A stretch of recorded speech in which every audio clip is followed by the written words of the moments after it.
admission criteria into education and training institutes in member states. This conclave assesses the current situation of girls' education, which, according to the ECOWAS Director of Education, Culture and Technology, is timely for the realization of IFA and MDG's goal. It is an obvious fact that if the channel of handling the processes of educating girls are not properly checked or monitored, the tendency of girls not to be properly educated and marginalized will definitely not be overcome. MAGA continued that the meeting also provides a document for member states to report on policies programs that enhance the strategic regional approach in its capacity to serve as a common platform on which the ECOWAS programs on educating girls are fully and effectively implemented. We, as state actors, must consciously and collectively take decisive actions to ensure that potentialities of more than half of the population of West Africa are fully or at least partly utilized in order to bring the region out of the abyss of poverty, ignorance, and underdevelopment. Professor Maga also stressed that the benefits of women's education goes beyond higher productivity. For 50% of the population, especially educated women, tend to be healthier to participate in formal labor markets and gain more income. Ami Kolembai, Director of Basic and Secondary Education, said since the establishment of ECOWAS in 2003, the regional economic bloc has provided community citizens with greater access to quality education and training in member countries. This can be justified in the areas of working towards the plight of girls, women and vulnerable people, such as child policy and sexual harassment policy, in which the gender division of ECOWAS is responsible for, and for child protection policy, for which the disaster management division is responsible. Mbai revealed that the complexity of this issue preventing girls from accessing schools and reaping the full benefits of education requires diverse partnership and collaboration among key players. It is gratifying to note that the various interventions aimed at promoting education of girls are yielding dividends. Using 2006 as the baseline year and 2009 as the target year, statistics from the database of UNESCO Institute for Statistics revealed an increase in GER, gross enrollment rate, at primary level in 10 out of 12 reporting countries.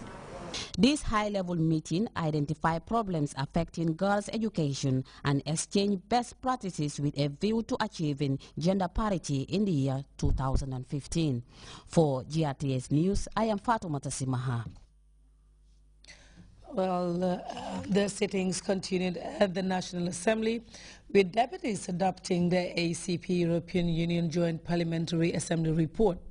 Louis Mendy followed proceedings and reports the adopted document recognized and defended the sovereignty of the Gambia free from external interference.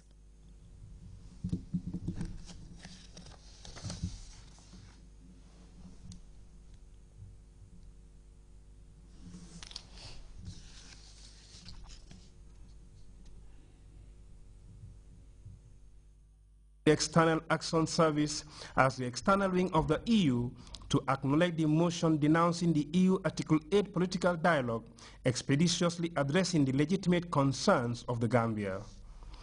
The head of the EU External Affairs External Action Service, which is the external wing of the EU, together with the Secretary General of the ACP and the Gambia's ambassador to the Kingdom of Belgium and the EU, were urged and commended for the abundant goodwill they all demonstrated in addressing the legitimate concerns of the Gambian people. Lawmakers wasted no time in considering and adopting the document, taking into account its significance to the sovereignty and dignity of the people of the Gambia. If you look at the way and manner of it, which Article 8 was given to us, the discussion was not with the country, it was about the country. So it was important that these issues were thrashed out, and then they agreed that we go by what we are saying. Honorable Speaker, this statement expresses confidence that coming June 2013, most likely these committees will come with a decision that would respect our position as an independent sovereign state who has all right to operate within our laws that we set for ourselves without any interference. I have to believe they will do so. They will live to our expectations by complying what has been presented to them. That despite all what happens, we feel that our sovereignty, our independence cannot be compromised at any level. That is very fundamental. And also, Honorable Speaker, we should also note that the Gambia is not opposed to the principle of the political dialogue as regards the Cotonou Partnership Agreement. Honorable Speaker, I only hope the European Union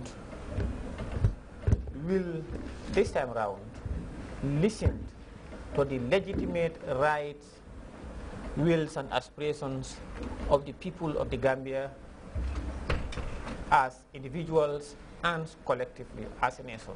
The adoption of the European Union Joint Parliamentary Assembly report demonstrated lawmakers' commitment to a Gambia free from the influence of external interference, a Gambia that strives on democracy, freedom, good governance, with open arms for a mutually beneficial relationship with nations across the globe, seems to be the desire of deputies. As Honorable Fabakary Tombong Jatta puts it prior to the adoption of the document, the Gambia prefers dignity in poverty to affluence in slavery. Louis Mendy, GRTS. Well, that report there by Louis Mendy takes us to our first break. When we come back, we'll take a look at news from outside the Gambia. Stay tuned in.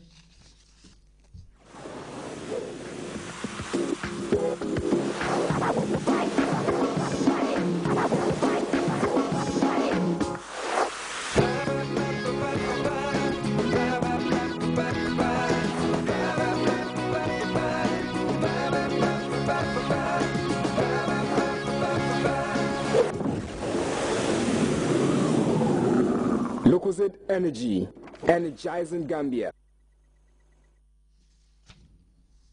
Welcome back to GRTS News. The Boston Marathon is one of the most prestigious athletic events in the world, and this year 27,000 people from 96 countries registered to take part.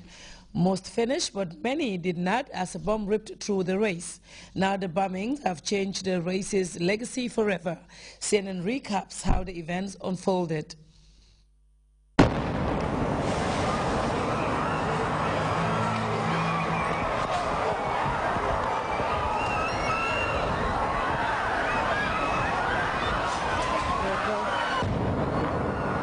It was just this huge pile of smoke, and then it sounded like a huge cannon went off, and then another one just happened right across from us, and it was just this huge explosion, and there's just debris everywhere. A big, huge explosion while we were having lunch, and everybody ran for the doors and windows, and we were sheltered under tables. When it hit the elevator shook the whole building. It was quite a blast. Two of them scared the hell out of us. These explosions occurred 50 to 100 yards apart, and each scene resulted in multiple casualties. The explosion looked like it was right outside the Marathon Sports, right by the finish line there, or the building next to it. We have seen at least 6 people come in. You can see some of the people coming in on stretchers.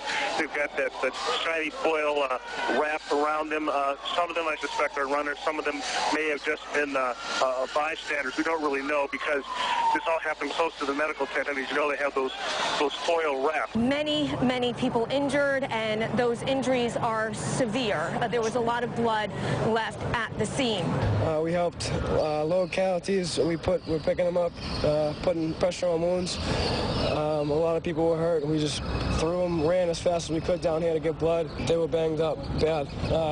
Severe lacerations, amputees, a lot of shrapnel. They were pretty big explosions. We still do not know who did this or why. And people shouldn't jump to conclusions before we have all the facts. But make no mistake, we will get to the bottom of this. And we will find out who did this